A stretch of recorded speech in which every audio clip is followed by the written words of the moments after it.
Hello everybody, this is Nuntes.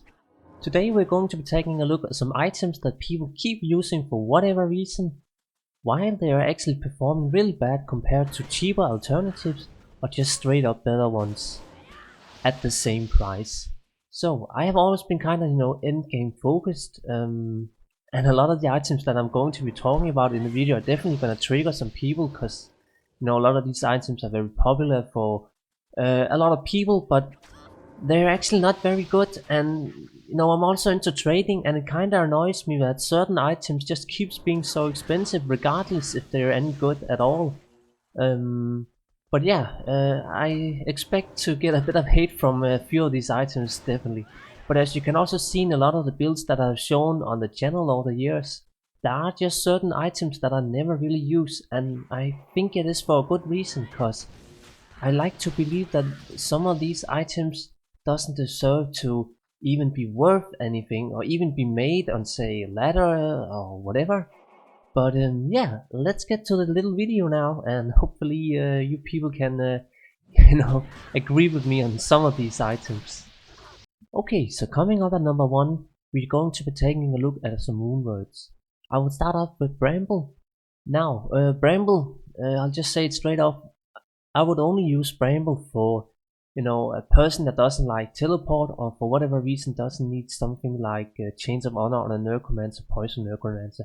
However, it is also a fun stash item on pure Rabies Druids, but that skill, no matter gear level, is just bad, which I've shown before on other builds. Rabies Druids are not worth it, just go with Furry.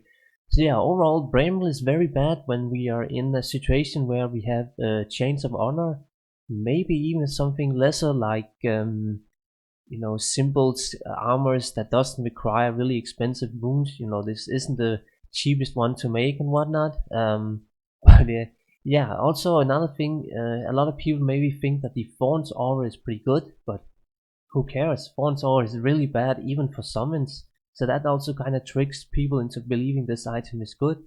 But yeah, I cannot safely say that this belongs on any build, especially again with Enigma and Chains of Honor. So next up are two armors for Mercenaries, Stone Runeword and Leviathan, the unique armor. Stone, while it can roll up to, I believe, like 5,000, 6,000 defense, I believe this is the second highest amount of defense an armor can get, besides the Runeword Prudence, which I believe is a little bit higher than Stone. It's just not very good. The only thing that really makes this good on a Mercy chance is the 60% faster hit recovery, which just makes an insane tank coupled with the amazing defense. But defense is never gonna save a Mercy chant. For an Act 2 Mercy chant to live, you need 1 attack speed, 2 life leads, and 3 maybe some sort of resistance to really help on the spellcasters such as souls or whatever. Defense and faster hit recovery is not gonna make it alone. And it's the same thing for Leviathan. While it is better than Stone due to the damage reduction, it helps a lot. It's just not better. Another thing is also, this item actually sells for quite a bit. There's not a lot of people who have it for whatever reason. It's pretty rare item, so yeah, it's just not worth the price for either of them. However, I can't really remember if Stone was... Yeah, Stone isn't too expensive, it's only a shell and pull loom.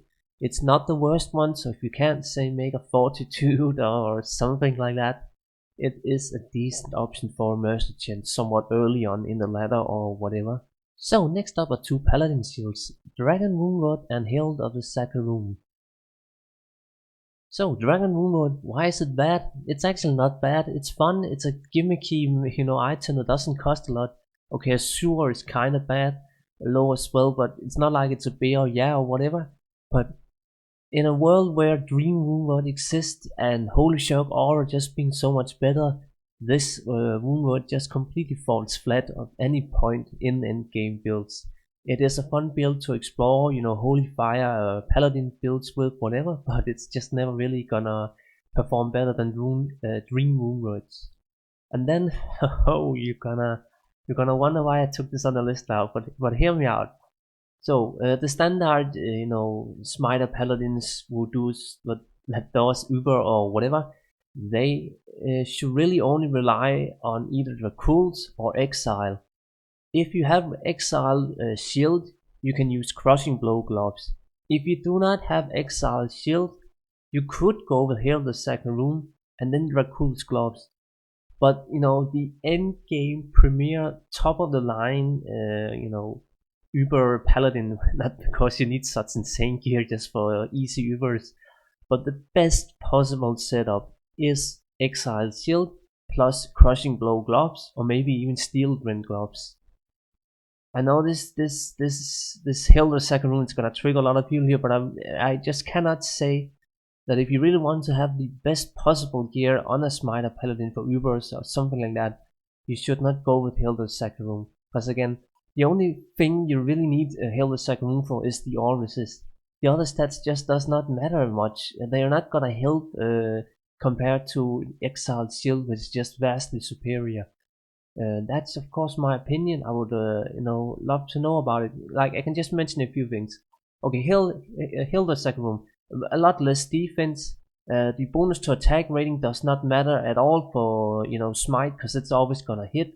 The 20 strength and vitality, yeah, it's not that important, because again, maybe if you upgrade the Hail the Second Room to can heal the second room something when it's upgraded, you need to have more strength to equip it, but like 89 strength to equip the shield, that's already very low. And then you perhaps need to go up to like 100 each to equip the helm as well. I can't remember the set helm now. And then the paladin skills, that's gonna help on holy shield, and that's about it. Of course, bonus to attack rating plus 2 combat skills is always gonna help on seal as well. But like the only reason why I would use Hail the Second Room is because A, I don't have better, or 2, because I for some reason really want to stack all resist with some overall decent enough stats. But again, you don't need such insane survival for a smiter paladin that already has access to, say, Dracul's or exile, life tab is so overpowered that just with life tab alone and some crushing blow, you can go do Ubers in really low gear, which plenty of YouTube videos can show. So yeah, that is pretty much the Paladin roundup shields. So next up are boots. Oh yes, boots. They are probably one of the most useless items in Diablo 2.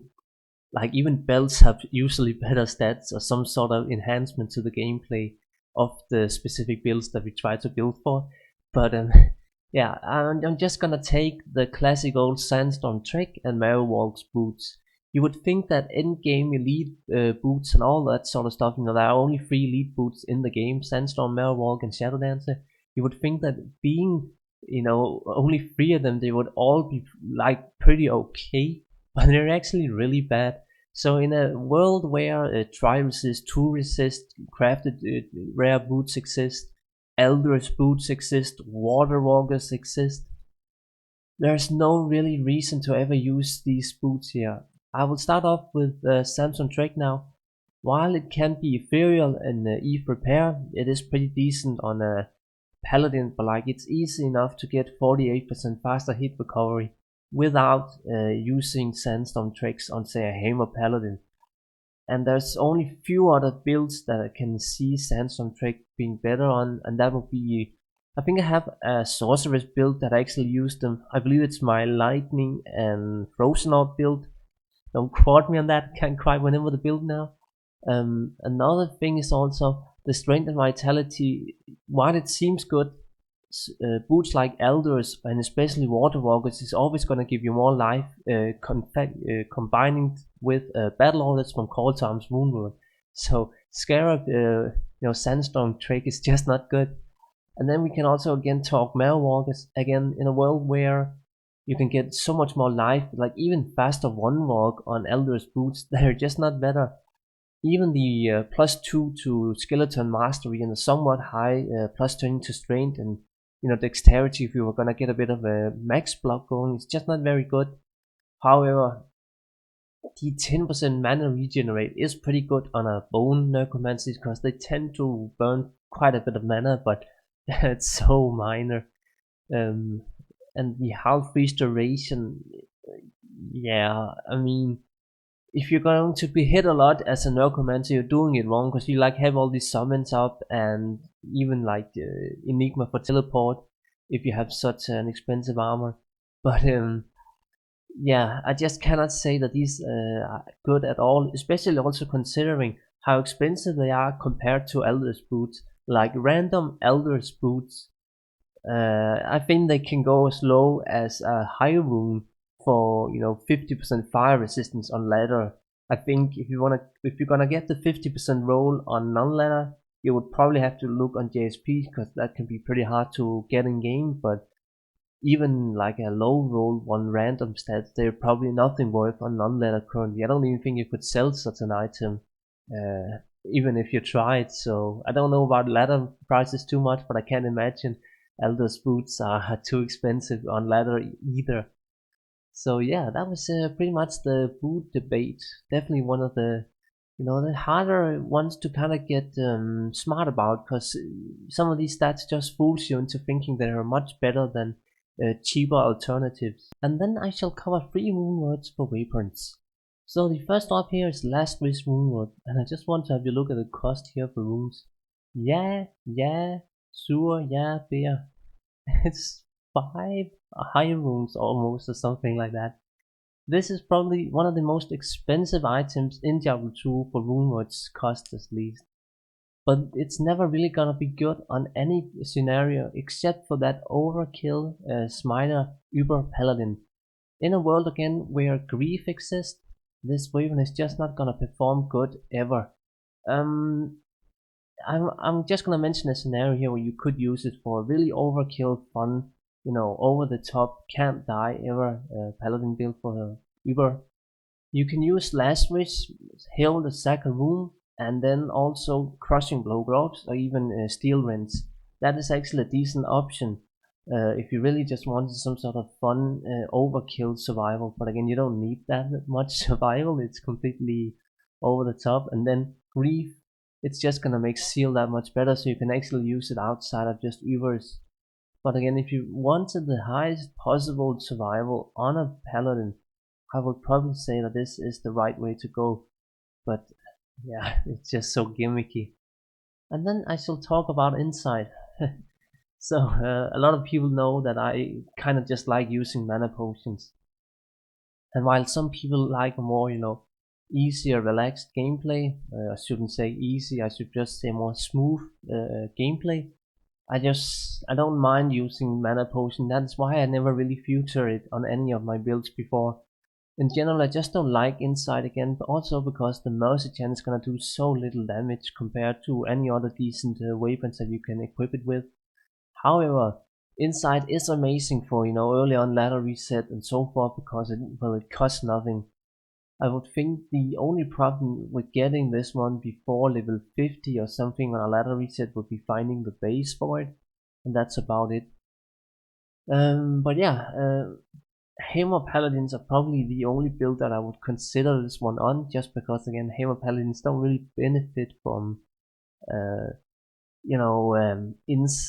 Infinity, Rebirth Toll, or whatever. They can pretty much do anything alone. They just need some sort of mana regeneration, either from redemption or spamming a lot of potions, or yeah, inside Runewords. So if you're making a Hammer Paladin, I would probably just go with Insight. I have to say that I've started to like it on a Hammer Paladin, but really only for hammers only.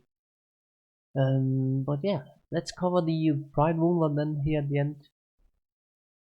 The only builds that I would use Pride on are either a Bow Amazon or say a Whirlwind Barbarian. Other builds are never really gonna benefit from it at all.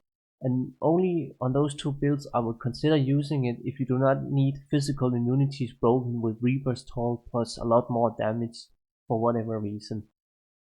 The concentration now fools you into believing, oh, this is such a good item, this is gonna own, especially on my summon necromancer or similar. But it's actually very bad, and it's all down to again the Mercy Chan is not gonna do any damage at all, pretty much, compared to just something like a low rolled Insight even or whatever. Another thing is also, again, you can mention the freezes plus target, that destroys corpses. So if you rely on corpses, this is actually a very bad choice for, say, a summon necromancer or whatever.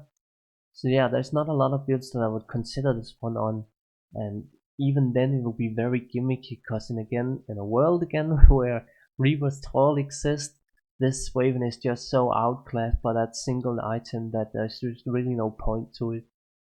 But yeah, that was just three couple of Runewords that I definitely do see of they sell for a lot, especially, oh my god, yeah, especially getting a level 20 concentration aura pride Runeword. That is very expensive, so yeah, definitely not easy to get such a good roll. And then here again, I just want to quickly mention Mavina's battle here. Now, of course, I could also have taken Natala set or or whatever.